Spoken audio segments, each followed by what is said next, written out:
شروع کرتا ہوں اللہ کے نام سے جو بڑا مہربان نہایت رحم کرنے والا ہے۔ فیض وظائف کے سامعین السلام علیکم۔ میں امید کرتا ہوں کہ آپ سب لوگ خیر خیریت سے ہوں گے۔ اللہ تعالیٰ آپ کی تمام پریشانیوں اور مصیبتوں کو دور فرمائے، آمین۔ حضرت سیدنا ابن مسعود رضی اللہ تعالیٰ عنہ مرض الموت میں مبتلا تھے۔ حضرت عثمان رضی اللہ تعالیٰ عنہ ان کی عیادت کے لیے تشریف لے گئے اور ان سے فرمانے لگے کہ اگر میں تمہیں کچھ خزانہ عطا کر دوں تو کیسا ہے؟ انہوں نے فرمایا مجھے اس کی کوئی ضرورت نہیں۔ حضرت عثمان رضی اللہ تعالیٰ عنہ نے فرمایا بعد میں تمہاری بچیوں کے کام آئے گا۔ ابن مسعود رضی اللہ تعالیٰ عنہ نے فرمایا تم میری بچیوں کے متعلق فقر و فاقہ سے ڈرتے ہو، میں نے ان کو حکم دیا ہے کہ وہ ہر رات سورہ واقعہ پڑھا کریں۔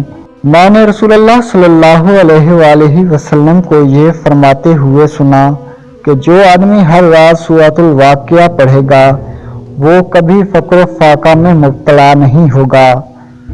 امید ہے یہ ویڈیو آپ کو پسند آئی ہوگی۔ اپنے دوستوں کے ساتھ شیئر کیجیے اور ویڈیو کو لائک کیجیے۔ اللہ نگہبان۔